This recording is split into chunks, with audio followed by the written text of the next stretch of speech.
RCR presenta Aquí se habla libertad con Pedro Uruchurtu.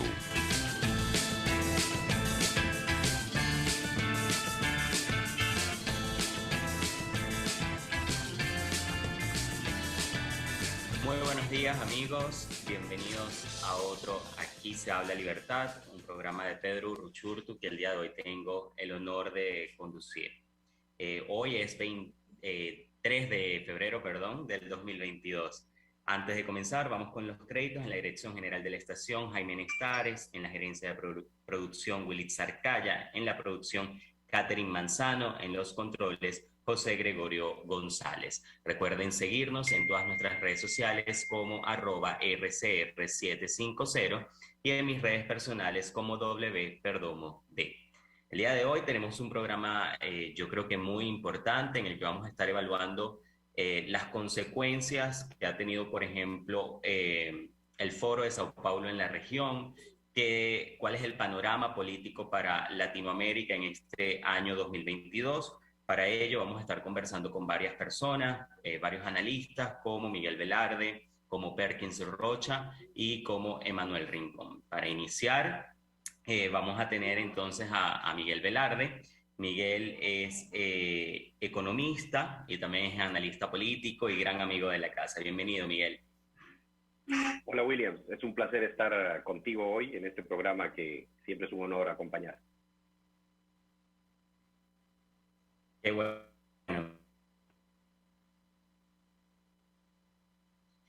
Y me encontré un artículo que tú escribiste recientemente en el que hablas obviamente de la amenaza que representa hoy en día el socialismo para América Latina, y hablas del panorama político que va a tener la región latinoamericana para este año 2022. En ese sentido quisiera leer un poco tu análisis. Dices que un continente con el potencial de desarrollo y crecimiento como el nuestro se encuentra en la cola de todo el mundo. Un fenómeno que se puede explicar principalmente por la inestabilidad política y los conflictos sociales que se han vuelto característicos de esta zona, pero también porque quienes ostentan el poder con el afán de perpetuarse en él destruyen las libertades esenciales y los pilares democráticos e institucionales de cualquier república. Con esa pregunta, ¿cuál es entonces el panorama para la región para este año 2022? Es un panorama complicado, Williams, porque haber atravesado una situación como la de la pandemia, que ha tenido efectos muy negativos, no solamente sanitarios, sino también económicos, sociales y políticos, para todos los países del mundo. Obviamente para nuestra región ha tenido efectos negativos potenciados, por dos motivos muy básicos. Primero, por los antecedentes, porque varios de los países de la región ya venían con situaciones económicas complicadas. Y segundo, porque por las características que tiene la región en esta nueva década, una vez más, como las fueron en la primera década de este siglo. Y las características principalmente son el avance de los proyectos socialistas, populistas y en muchos casos no democráticos en varios de los países de la región, que hacen que todavía la recuperación sea mucho más compleja. Y por eso yo en el artículo de esta semana usaba el ejemplo y la comparación de cómo iban a ser cómo es la proyección por la mayoría de los organismos internacionales, pero en este caso específico el Fondo Monetario Internacional, de crecimiento y recuperación de las diferentes regiones y zonas del mundo.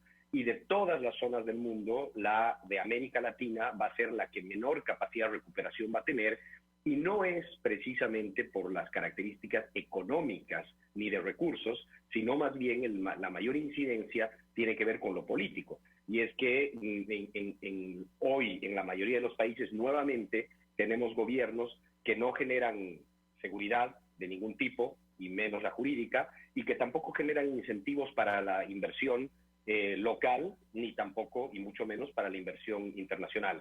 Entonces eso hace que el escenario de recuperación, de por sí complejo para cualquier país del mundo post pandemia, sea para los países de América Latina todavía un poco más difícil.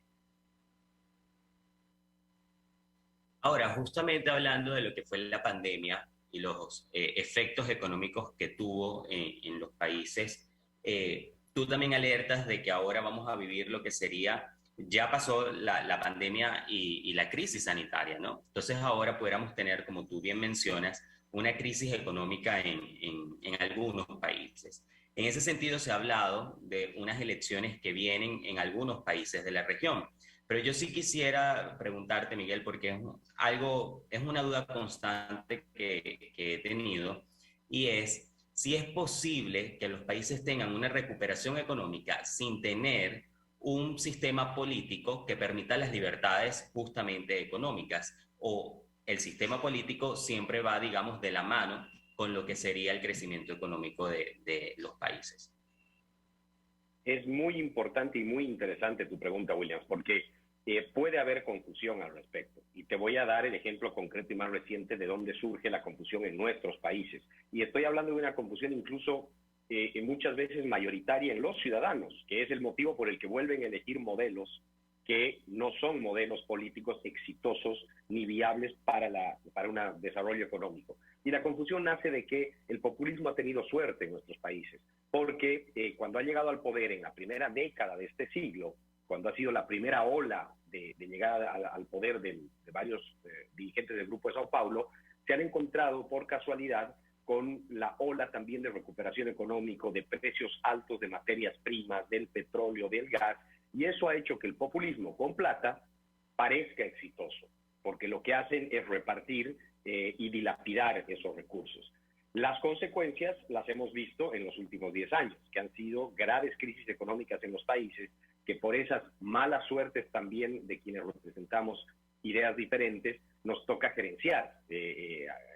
Los gobiernos responsables que han llegado al poder, en muchos casos en algunos de los países, le ha tocado gerenciar crisis generadas, producidas y consecuencia por el populismo socialista de la primera década de este siglo. Y eso ha llevado, en esas ironías de la vida, a que muchos de ellos ahora vuelvan al poder, pero con una gran diferencia, y aquí respondo directamente a tu pregunta, y es que esta vez son populismos sin plata, porque ya no gozan de esas condiciones económicas y de recursos como la primera vez que llegaron al poder, y las consecuencias son evidentes, y es que su popularidad y su apoyo se está derrumbando mucho más rápido de lo que ocurrió en la primera etapa en el poder. Y con esto quiero decirte que ese modelo es inviable para un desarrollo económico sostenible y a mediano o largo plazo, porque la economía está directamente ligada con las libertades de mercado, pero también con las libertades de comercio y con las libertades incluso individuales de los ciudadanos de cada uno de nuestros países.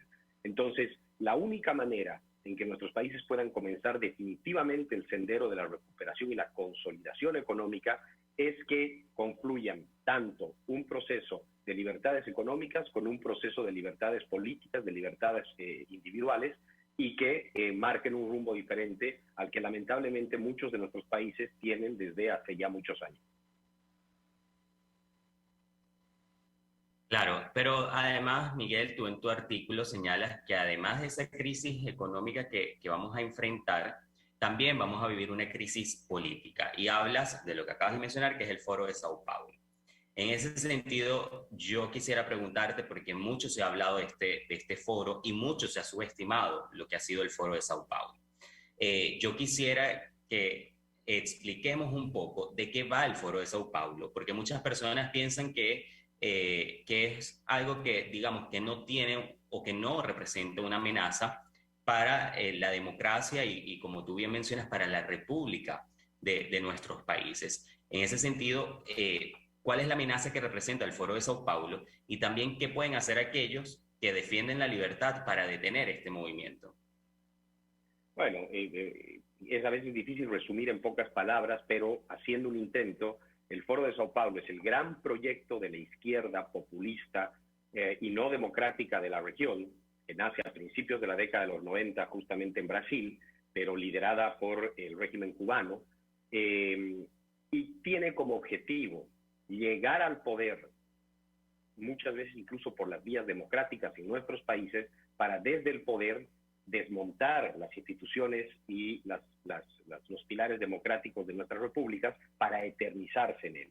El verdadero y principal objetivo de todas las fuerzas que componen el Foro de Sao Paulo es llegar al poder para eternizarse en él. Obviamente, una visión absolutamente no democrática y no republicana que ha hecho y está haciendo mucho daño en nuestros países. A estas alturas, porque reitero, este es un proyecto que si bien en la década de los 90 ya existía, no era tan evidente, pero en la primera década de este siglo ya se hizo evidente en sus intenciones y en sus maniobras, que a estas alturas ya, Williams, deberíamos estar muy claros sobre la amenaza que representan. Y a pesar de eso, no solamente llegaron al poder, después salieron del poder en muchos casos, y en muchos de esos casos vuelven al poder.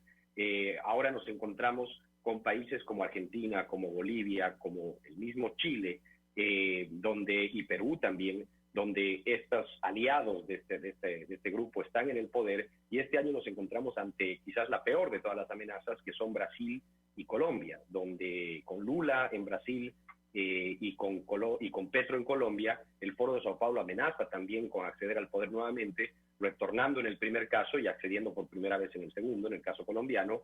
Pero si eso ocurriera, el panorama, como lo escribo también en el artículo esta semana, sería muy preocupante y muy desolador para quienes creemos en la libertad y en la democracia de nuestros países. Sí, Miguel, antes de despedir, yo quisiera obviamente que toquemos el tema de Colombia, porque bueno, son las elecciones más próximas y además para los venezolanos es muy importante porque es nuestro país vecino. Y te quisiera preguntar cómo ves el panorama en Colombia y también rescatar algo que yo creo que es sumamente importante, Miguel, y es que muchas veces se habla del el Foro de Sao Paulo y ahora también del Grupo de Puebla, que es como el Foro de Sao Paulo repotenciado, y se dice dentro de sus mismos dirigentes que los países que han tenido el socialismo y que han fracasado, que ha fracasado ese sistema político, no era socialismo de verdad. Entonces yo creo que es muy importante rescatar que sí es socialismo porque no se respetan las libertades, porque existe un sistema que busca coartar las libertades de los ciudadanos, ¿no? Entonces, obviamente para nosotros es muy preocupante el tema de Colombia y quisiera que tú desde acá, desde esta casa de Radio Caracas Radio, que siempre ha sido un defensor de la libertad, le envíes un mensaje a aquellos colombianos que hoy están pensando en votar por el representante del Foro de Sao Paulo en ese país. Sí, bueno, el escenario colombiano es complejo. Es complejo, primero porque el Petro, quien representa al Foro de Sao Paulo y al Grupo de Puebla,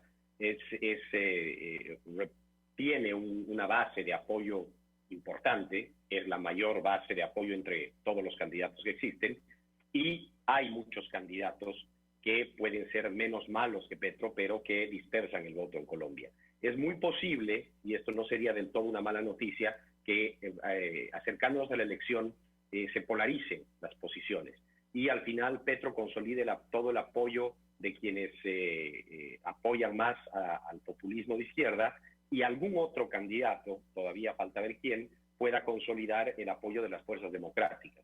Esperemos que esto sea suficiente para frenar la llegada del socialismo del siglo XXI, como se conocía desde hace ya muchos años a este grupo, al poder en Colombia. Ojalá, hablándole a los colombianos, que ellos tengan mayor claridad de la que se ha podido tener en Perú, en Chile y en otros países de la región, sobre todo por la proximidad que tienen con Venezuela. Y si un lugar debe servir de ejemplo de a lo que se puede llegar equivocándonos en el voto, es Venezuela.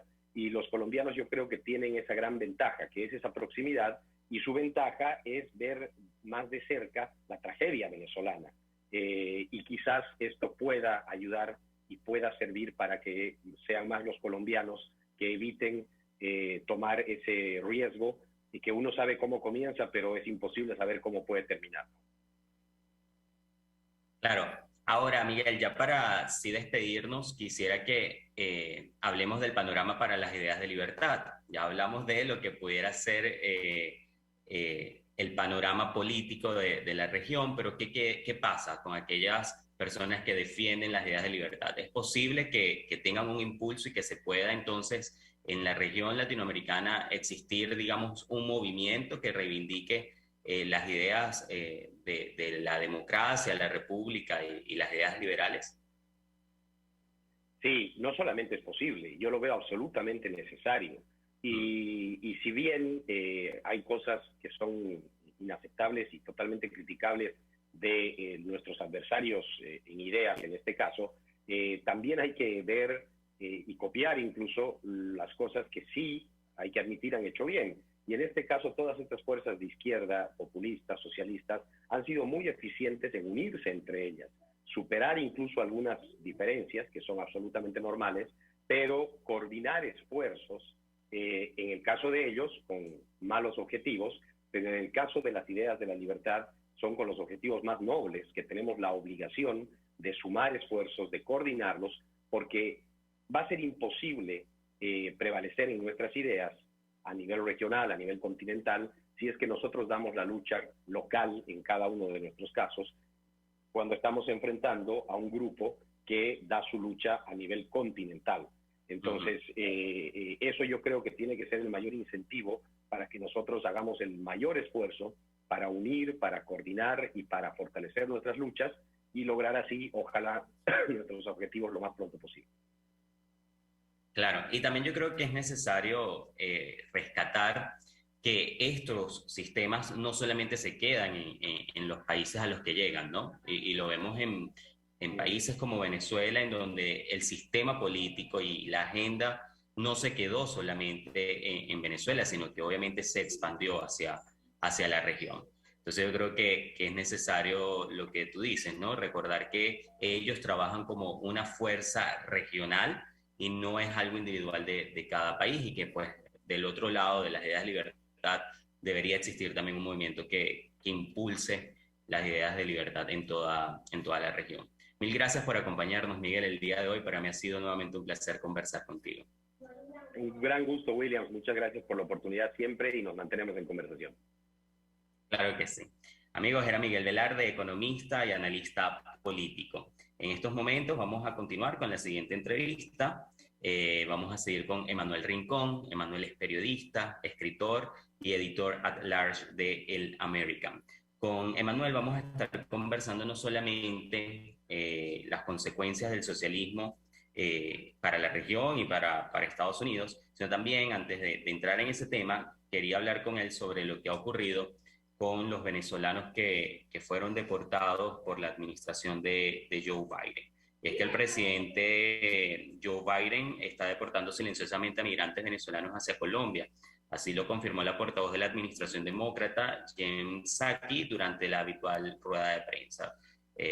Psaki explicó que la medida forma parte de la política de la administración demócrata para hacer frente a la crisis migratoria que enfrentan desde el inicio de su mandato. Sobre esto vamos a hablar con Emanuel, pero Manuel, lo primero que quería preguntarte es que hubo un movimiento en Estados Unidos de, bueno, venezolanos que defendieron al presidente Joe Biden durante su campaña. En ese sentido, yo quisiera preguntarte primero si esto se veía venir, esta política migratoria se veía venir, podía llegar, y cómo esto pudiera afectar a otros venezolanos que están en Estados Unidos. Bienvenido, Manuel. Hola, Williams, ¿cómo estás? Mira, los demócratas tienen, creo que después de Reagan, porque Reagan fue el último presidente por parte del Partido Republicano, en aprobar una amplia reforma migratoria que le dio la nacionalidad a varios inmigrantes. Desde entonces, digamos, los latinos han estado volcados favorablemente hacia el Partido Demócrata porque es el partido más izquierdista en Estados Unidos y el que siempre, digamos, que de cierta forma ha engañado al electorado con regalos estatales, con beneficios, etcétera, que son todos pagados evidentemente por los contribuyentes. Algo muy similar, digamos, es un socialismo mucho más soft que el que vivimos nosotros en Venezuela. Entonces, el tema es que los demócratas tienen básicamente 20 años prometiendo beneficios, prometiendo que les van a dar la nacionalidad a millones de inmigrantes, etcétera. Y a pesar de que ya en un par de ocasiones han tenido tanto la presidencia como la mayoría en el Senado y la Cámara como la tienen actualmente, nunca han pasado dichas reformas migratorias. Siempre son, digamos, parte de una retórica para hacerse del voto latino, porque evidentemente hoy los latinos son la minoría más grande de Estados Unidos y sin el voto latino es muy difícil que llegues a la presidencia. ¿Por qué? Porque el voto latino decide estados sumamente importantes que son los que tienen mayor cantidad de votos electorales, como es el caso de California, como es el caso de Texas, Florida y también Nueva York.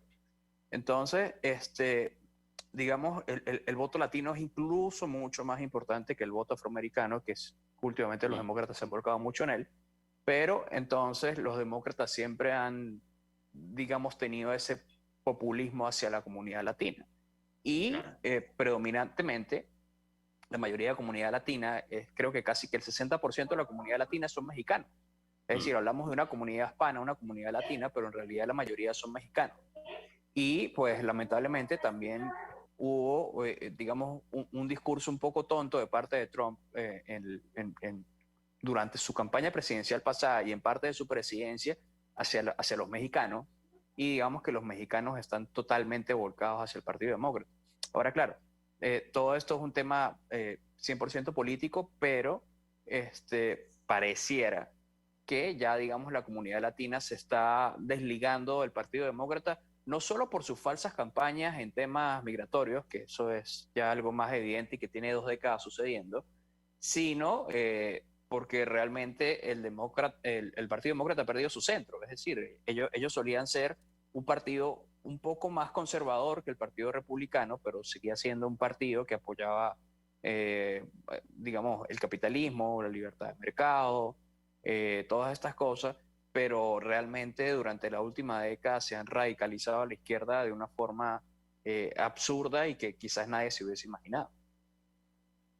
Claro, Emanuel, antes de entrar en el tema medular que quería conversar contigo, que es justamente ese que acabas de mencionar, de cómo el socialismo se ha ido expandiendo en Estados Unidos, quisiera preguntarte por qué existen todavía personas, y tú lo mencionabas un poco al principio, ¿no? Más que todo latinos, que siguen respaldando este tipo de ideas, a pesar de que vemos, por ejemplo, situaciones como esta que te demuestran que hay un incumplimiento en las promesas electorales y que de una u otra manera las personas están siendo utilizadas para llegar al poder, pero luego pues no se cumple con la promesa electoral. ¿Por qué todavía existe más que todo entre los latinos? No sé si eso es lo que quisiera preguntarte, no sé si es un efecto entre los latinos y entre la región latinoamericana el creer en estas ideas populistas y no saber elegir al momento de separar, ¿no? Digamos, lo que son las promesas con las realidades y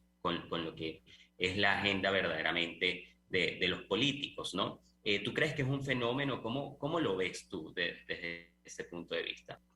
Mira, esto no es un fenómeno para nada aislado y no es algo que corresponda exclusivamente a los latinos. Fíjate que de hecho son los latinos los que han impulsado, digamos, el crecimiento del Partido Republicano. Claro. En estados como Florida o Texas, porque bueno, a diferencia de California, donde la mayoría de la población hispana es mexicana, en Florida y Texas hay una comunidad muy grande de cubanos, salvadoreños, nicaragüenses, venezolanos, colombianos, etcétera, y esos tienden a irse más hacia el Partido Republicano. Entonces, lo que sucede es que a nivel mundial, y eso es sumamente complicado de explicarle, de llegar a una cantidad bastante grande de personas, es que la mayoría de medios de comunicación y organismos internacionales están completamente alineados a la izquierda. Entonces, tú puedes ver, por ejemplo, cuando, vuelvo a dar un ejemplo de Trump, cuando Trump dijo... Trump realmente lo que quería decir era que llegaban algunos mexicanos que cometían delitos o violaciones, etcétera, todo lo demás, entonces los medios lo masificaban y daban a entender de que Trump está diciendo que todos los mexicanos eran violadores, etcétera, todo lo demás. Ciertamente el mensaje quizás él lo pudo haber matizado de una forma distinta, pero igual siempre era completamente distorsionado. Pero entonces vamos a ponerlo, digamos, veamos hoy a Biden. Biden hace 3 semanas creo que le dijo a un periodista que era un estúpido hijo de puta, perdón por la expresión, pero es que tal cual lo dijo así el presidente de Estados Unidos. Y realmente esa información no fue lo suficientemente difundida, amplificada, y de hecho cuando lo vimos en los medios hispanos o incluso en los medios, digamos, no tanto de América Latina, sino incluso en los medios españoles había un justificativo de por medio. El titular era como que Biden se salió de control o Biden tal cosa y tal. Y en el cuerpo de la noticia, cuando leías, decían que bueno, pero es que la gente se sale de control, o es que lo han estado hostigando. Siempre hay un justificamiento, pero no hay esa vandalización, esa criminalización como ocurría en la administración anterior. Entonces, para gente que no está, digamos, muy al día a día pendiente de la política, que realmente, pues su vida consiste en lo que consiste la vida del 95% de la población, en su trabajo, en su familia, etcétera. Pues mira las noticias de forma muy esporádica, se queda sencillamente con los titulares. Y se queda con los titulares y lo que ve en el mainstream media. Entonces, para esa gente es muy difícil entender de que CNN, por ejemplo, tiene una agenda, digamos, muy notable que ha llevado que incluso el porcentaje de sus espectadores cayera más del 90% en Estados Unidos, pero en América Latina sigue siendo una cadena predominante que la utilizan los latinos para informarse. Entonces, para esa gente es muy difícil entender cuál es la agenda de esos medios, que ojalá fuera solo CNN, porque pasa lo mismo con la Deutsche Welle alemana, pasa lo mismo con la agencia EFE española, pasa lo mismo con la agencia francesa, AFP, y pasa con el 90 y tantos por ciento de los medios de comunicación. Entonces, para esa gente es muy difícil determinar o entender de que hay un sesgo muy grande con esas cadenas de medios.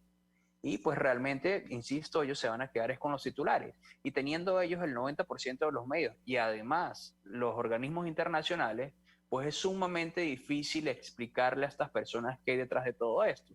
Porque esas son personas que, insisto, están en su día a día, en su familia, en su trabajo, etcétera. Y ellos evidentemente no saben que la ONU tiene una agencia política, una agenda política muy marcada. Entonces dan lo que dice la ONU o la OMS, etcétera, como si fuera la santa palabra.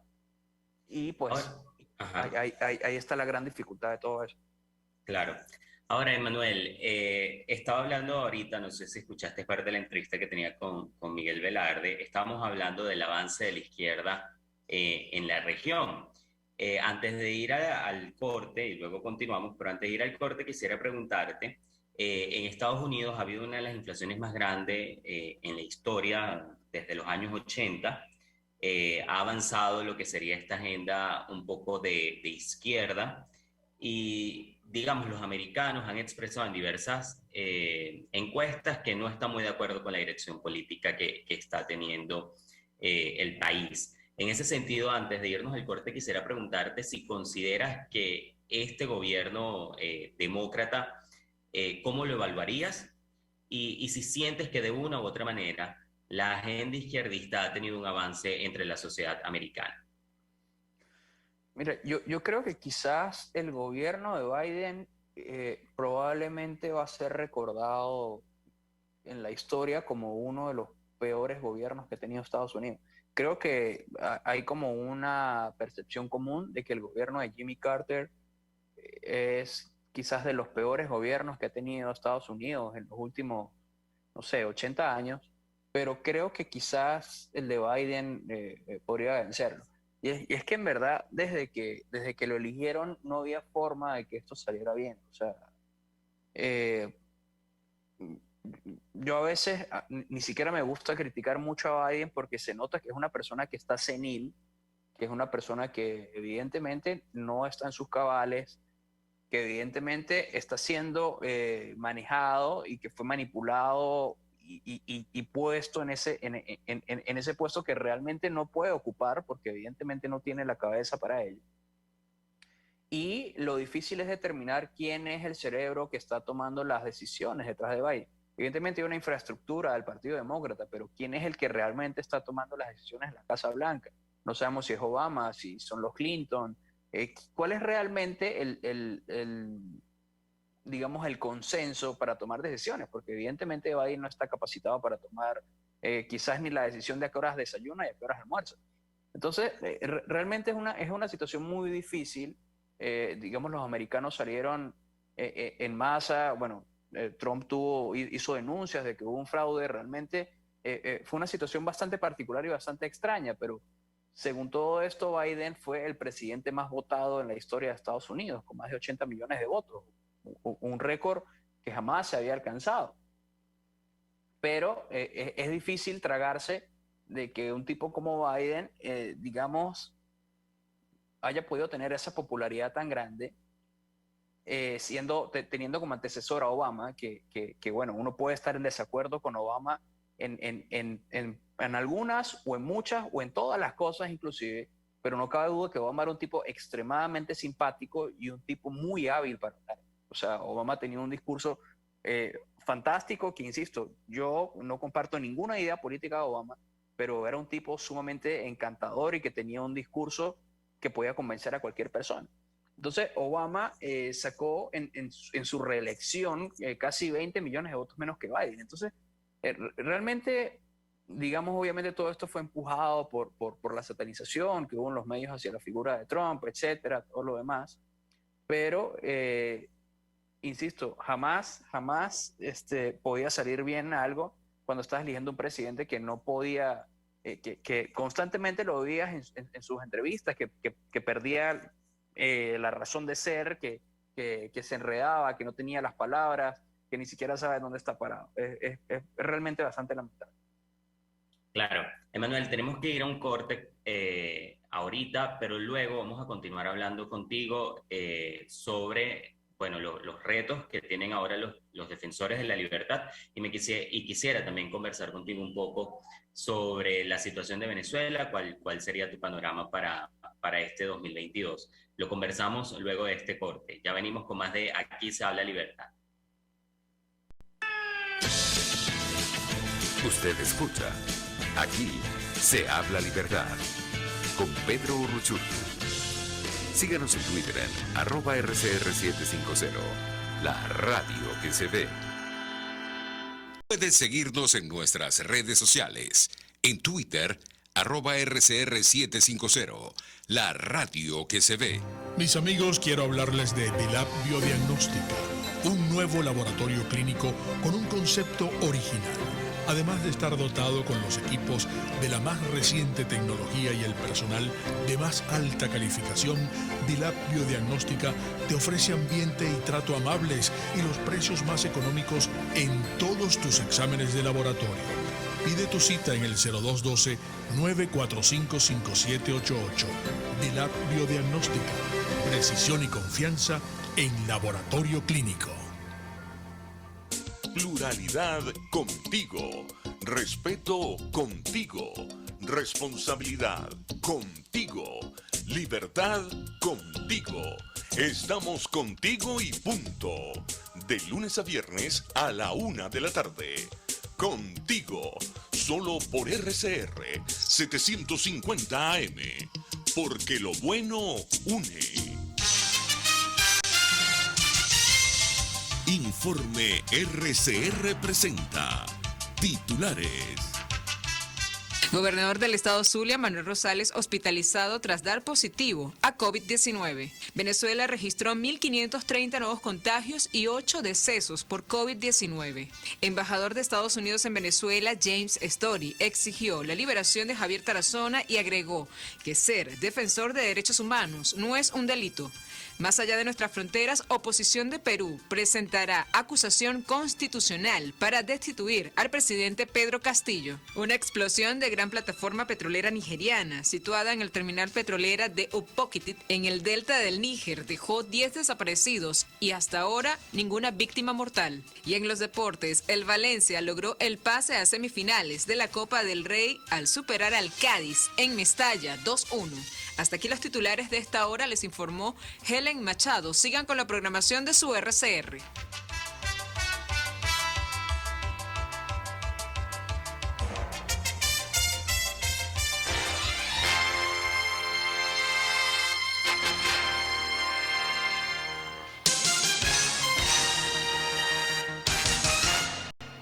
Y ahora quiero hablarte de la estación de servicio del Club Hípico, esa misma frente al Terras Plazas. Te invito a que la sigas en su Instagram, @bpterrazas, donde en su historia están informando permanentemente la dinámica diaria en cuanto al servicio de surtido de gasolina. Con todos los mecanismos de pagos, la bomba Terrazas del Club Hípico cuenta con una gran tienda de conveniencia donde podrás encontrar todo lo que necesitas, tanto para ti como para tu carro, y también con atención de baterías Duncan. Estación de servicio Terrazas del Club Hípico. Calidad y servicio de primera clase. En Global Therapy seguimos comprometidos con tu rehabilitación física, te ayudamos a recuperarte de tu postoperatorio y en el alivio del dolor. Búscanos en el Centro Comercial Multiplaza Paraíso Nivel Empresarial 2 a través de Twitter e Instagram o llámanos al 0412-256-1104. Y no olvides lavarte las manos con agua y jabón y cumplir con el distanciamiento social. Global Therapy y despídete del dolor. RCR 750 AM, porque lo bueno une.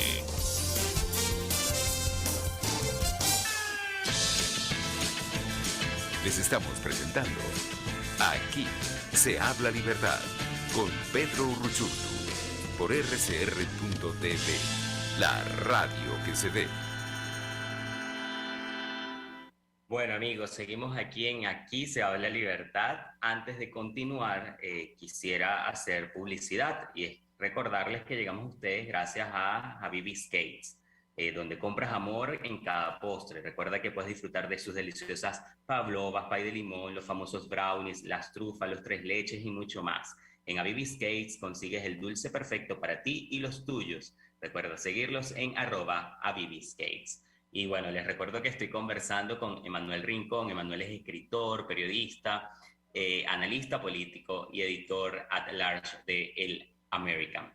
Emanuel, creo que había dejado una pregunta en el aire en el segmento anterior y te preguntaba si crees que en Estados Unidos ha habido un avance de la agenda socialista. Yo entiendo que hay algunos congresistas, más allá de la administración demócrata actual, ¿no? Hay algunos congresistas, algunos miembros del Partido Demócrata que tienen, una tendencia hacia la izquierda un poco más radical que la que se había conocido en la sociedad americana.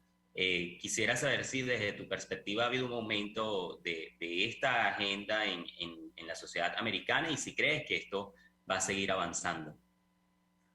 Bueno, eso es, indudable. Ya hay miembros del Congreso de Estados Unidos que se identifican plena y abiertamente con el socialismo. Es decir, no es que solamente pertenecen al Partido Demócrata, sino que también pertenecen a un partido socialista, además del Partido Demócrata. Es decir, tienen su plataforma externa que forma parte de los socialistas americanos. Entonces, ya no es un tema tabú, ya no es un tema que ni siquiera que esconden, sino que digamos que abiertamente hay llamados a abrirle paso al socialismo en Estados Unidos, que era algo que no ocurría, porque bueno, sí habría gente tratando de vociferar o hablar de socialismo, comunismo en Estados Unidos desde hace 50 años, pero nunca tuvieron una representación en el Congreso como si la tienen ahora. Claro.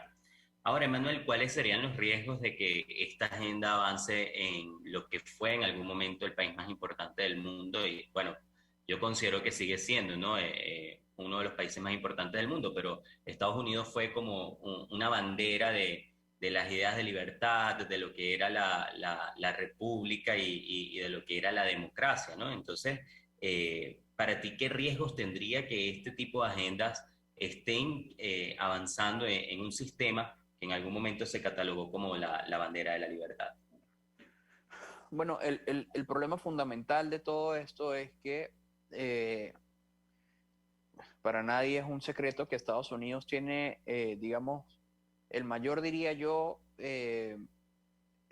imperialismo cultural, si se puede llamar de alguna forma, y que realmente lo que ocurre en Estados Unidos es replicado inmediatamente por el resto de países del mundo, con demasiada influencia en América Latina y en países europeos también. Entonces, si Estados Unidos sigue radicalizándose a la izquierda, es evidente que esto muy probablemente se vaya a replicar en el resto de naciones. Y si Estados Unidos llega a la Casa Blanca, ya no digamos un Biden, sino alguien más radical. Hoy diríamos un Bernie Sanders, pero no descartemos que en unos 10 años tengan las mismas aspiraciones alguien como Ocasio-Cortez, por ejemplo. y son personas que sí están, digamos, identificadas y serían personas capaces de defender incluso el régimen de Maduro, Venezuela o el propio castrismo en Cuba. Entonces, digamos que los contrapesos a nivel internacional van a morir, porque básicamente, pues, Estados Unidos, para cualquiera que medio haya visto algo de historia, sabe muy bien lo que es la Guerra Fría y cómo hubo esa lucha entre capitalismo y comunismo, etcétera. Entonces, evidentemente, digamos, el lado capitalista va a quedar fundido, casi que extinguido, si Estados Unidos se radicaliza hacia el otro lado. Y, insisto, ya no va a quedar absolutamente nadie en el mundo que defienda los intereses de las personas que consideran que el libre mercado y el capitalismo son una mejor herramienta para sacar adelante a todos los miembros de una sociedad. Y ese es, digamos, el peligro más latente que hay hoy en día con eso. Claro. Ahora, justamente hablando, Emanuel, de este tema, tú mencionabas a las personas que creen en el capitalismo, en las ideas de libertad. Quisiera preguntarte qué hacer entonces, desde tu perspectiva y desde el análisis que puedas hacer, qué puedan hacer las personas que defienden las ideas de libertad, el capitalismo, el libre mercado, una economía abierta, etcétera, para enfrentar el avance de esta agenda de izquierda y que obviamente busca acabar con estos valores que además yo me atrevería a decir que va mucho más allá, porque va mucho más allá de lo que es el capitalismo, el libre mercado. Esto también atenta contra los valores occidentales, ¿no? Entonces, ¿cómo se puede hacer para tratar de frenar el avance de esta ideología? Mira, yo creo que hay tres frentes abiertos de batalla y las personas pueden inmiscuirse en uno, en dos o incluso en los tres. Los tres frentes abiertos de batalla es el frente informativo, el frente cultural y el frente político. El frente informativo, evidentemente, son las noticias. Deben surgir más medios de comunicación, incluso propios influencers que con sus propias redes sociales, digamos, de cierta forma intenten, digamos, ilustrar o aleccionar a las personas sobre las bondades del libre mercado y de la libre asociación de las personas, de eliminar, digamos, las barreras burocráticas que nos quieren imponer los gobiernos y todo este tipo de cosas. El otro frente cultural que evidentemente se desarrolla también en universidades, incluso también en los campos del arte, etcétera, mediante los cuales sugestionan a las personas a afincarse hacia ciertas ideologías. Y también el frente político, porque evidentemente es algo que no puede dejar de pasar de lado. Es decir, congregarse, realizar un movimiento político que también se nutra de las otras dos vertientes y que le expliquen a las personas cuáles son las bondades y por qué, digamos, parecería, digamos, para algunas personas casi que absurdo tener que repetir lo mismo una y otra vez porque los resultados están a la vista. A todos los lugares donde ha llegado el socialismo y las políticas colectivistas, la población siempre termina yendo hacia abajo y los políticos arriba, porque esa es sencillamente la ecuación. Cuando hay un régimen socialista de izquierda, absolutamente todos los ciudadanos trabajan para mantener a los burócratas en el poder y para darle su dinero a los burócratas que están en el poder y para que ellos hagan con el dinero lo que ellos quieran. Entonces, es sencillamente explicarle porque lamentablemente, insisto, por lo que veníamos conversando anteriormente, es muy difícil llegar a las masas porque, digamos, la izquierda tiene secuestrado tanto los campos culturales como los medios de comunicación y también las agencias internacionales. Entonces, es una batalla épica, ya es casi que un David contra Goliat, pero que hay que darla, insisto, en estos tres frentes, en el frente cultural, en el frente informativo, en el frente político. Y cada granito de arena, así sea con tu cuenta de Twitter de 500 seguidores, en la cena familiar con tus 20 tíos, o lo que sea, en cualquier lugar que podamos encontrar espacios para expresarnos y para tratar de hacerle entender a la gente, es lo que cada uno de nosotros deberíamos estar haciendo. Claro.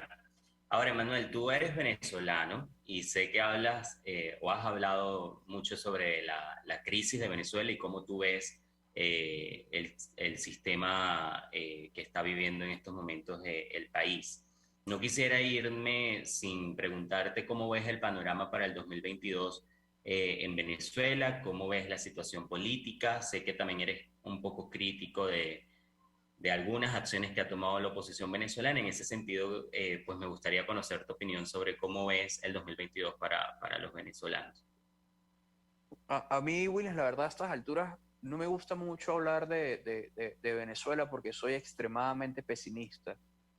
Y como Okay. no tengo, digamos, casi nada bueno que decir, y si te soy sincero, no tengo realmente la más mínima esperanza de que haya un cambio en el corto plazo, pues prefiero no pronunciarme mucho porque, Claro. digamos, la gente puede llegar a decirte como que, bueno, tú dices que todo está mal, pero ¿qué propones? En este momento Exacto. ni siquiera tengo una propuesta concreta. ¿Por qué? Entiendo. Porque en algún momento llegué a tener propuestas concretas para lo que yo consideraba podía ser una salida a Venezuela, que fue en el año 2019. Y todo eso, digamos, una oposición cómplice lo echó a perder. Claro. Y si me preguntas, si te soy completamente sincero, en este momento político que vive Venezuela, no tengo respuestas a qué podríamos hacer los venezolanos para salir del régimen. Si te soy sincero, en este momento no tengo la menor idea. Y es lamentable porque sí tuvimos muchas oportunidades y herramientas para realmente hacer algo y lograr un verdadero cambio en el país y no fue aprovechado. La política es de momentos. Hay momentos en los que tienes que aprovecharlos. En el 2019 tenías una administración en Estados Unidos que era supremamente dura contra Maduro, y además de eso tenías a un continente que estaba más alineado a la derecha en el espectro político, que te guste o no, pero bueno, estaba Macri, no estaba en ese momento Alberto Fernández, y teníamos más gobernantes que estaban dispuestos a sacar a Maduro del poder. Ahorita no los tenemos. Entonces, si te soy sincero, no tengo respuestas para los Claro, venezolanos. no eres tan optimista con la situación de Venezuela. Sí, para nada. Ahora, ¿qué mensaje le enviarías a aquellas personas que están en el continente, que no viven en Estados Unidos necesariamente, sino que viven en países latinoamericanos, pero que creen en las ideas de libertad? ¿Qué mensaje le darías, considerando obviamente que vienen elecciones en la región? Yo hablaba con Miguel, obviamente, la amenaza que hay en estos momentos de que el Foro de Sao Paulo tome nuevamente fuerza y gane en países como Colombia. ¿Qué mensaje le envías a aquellos defensores de la libertad en estos países? Yo creo que es el mismo que de lo que veníamos hablando anteriormente, que hay que, digamos, manifestarse en los tres espacios, en las tres esferas de lucha que tenemos actualmente, que es la informativa, la cultural y la política, y movilizarse hacia ello.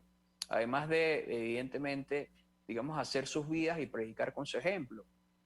Una persona que trabaje fuertemente, que, digamos, ejerza incluso el comercio de manera libre y abierta y se vea beneficiado por ello, y que pueda prestarle sus servicios a otras personas aplicando los principios del capitalismo, es el mejor ejemplo que puede dar de cómo tú puedes prosperar por tu cuenta sin tener que estar esperando a que el Estado te dé regalos o te dé favores para que tú te arrodilles ante los políticos. Entonces la mejor forma es predicando con tu propio ejemplo, y además de eso, insisto, pues evidentemente dando la batalla en esos tres frentes que son fundamentales para poder vislumbrar un cambio. Ya no lo creo en el corto plazo, pero sí en el mediano plazo. Claro.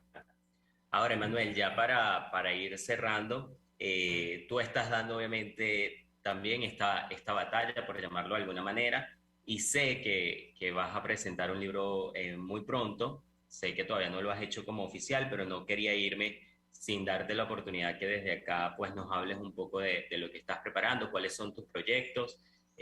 Como mencioné anteriormente, eres escritor, estás ahorita ejerciendo también como periodista. ¿Qué podemos esperar de Manuel Rincón, que está dando esta batalla cultural?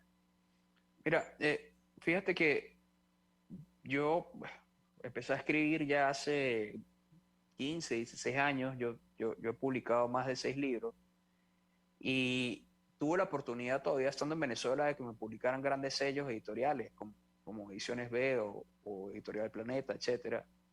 Pero lamentablemente en los últimos años se me han ido cerrando mucho las puertas, y se me han ido cerrando mucho las puertas evidentemente por mis posturas ideológicas, que son más, digamos, hacia el libertarismo e incluso el conservadurismo, que en contra de las políticas colectivistas.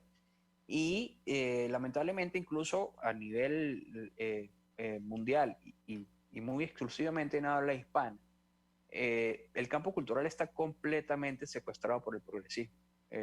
Tú miras el último premio Alfaguara, el premio Alfaguara, para quienes no lo saben, se podría decir, uno de los 5 premios más importantes a nivel literario de habla hispana, al menos uno de los que tiene una mayor dotación económica. Y el último ganador es un chileno que escribió una novela. No he leído la novela, leí la entrevista que le hicieron en la que él explica de qué trata su novela, y es básicamente vanagloriando la revolución de Allende en Chile. Básicamente él explica que es una mujer que está muy feliz por la revolución socialista de Allende en Chile. Entonces, en el campo cultural también estamos completamente secuestrados. Yo tengo años he escrito un par de novelas con las que busco demostrar cómo los sistemas totalitarios, digamos, se meten en la vida de las personas y manipulan todo alrededor para aplastar a los ciudadanos. Y lamentablemente ha sido muy difícil que entren los círculos editoriales grandes. Entonces es por esto que, insisto, ellos gobiernan todo el aparato gigantesco y nosotros lo que nos queda es hacer nuestra lucha interna con nuestros propios círculos sociales, tender nuestros propios puentes para poder llegar y masificar nuestro mensaje entre nuestro círculo de allegados y entre las personas que tienen las mismas ideas que nosotros, porque lamentablemente no contamos con el respaldo de las grandes empresas, los grandes medios, los grandes círculos editoriales e incluso con la censura de las redes sociales que tenemos en contra. Entonces, mi última novela va en esa línea, denunciando o explicando cómo, digamos, los grandes estados someten a los ciudadanos al totalitarismo, y es sobre ese tema en específico que estoy hablando. Bueno, entonces estaremos atentos, Emmanuel, a todo lo que estás haciendo y al trabajo que estás realizando a favor de la libertad.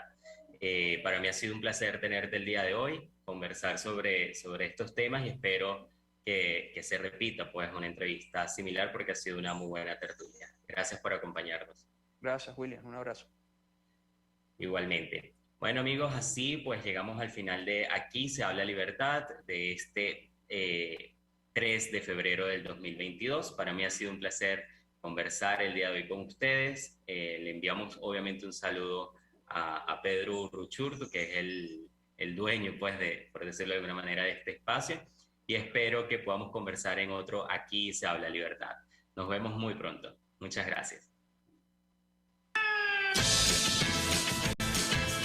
RCR presentó Aquí se habla libertad con Pedro Urruchurtu.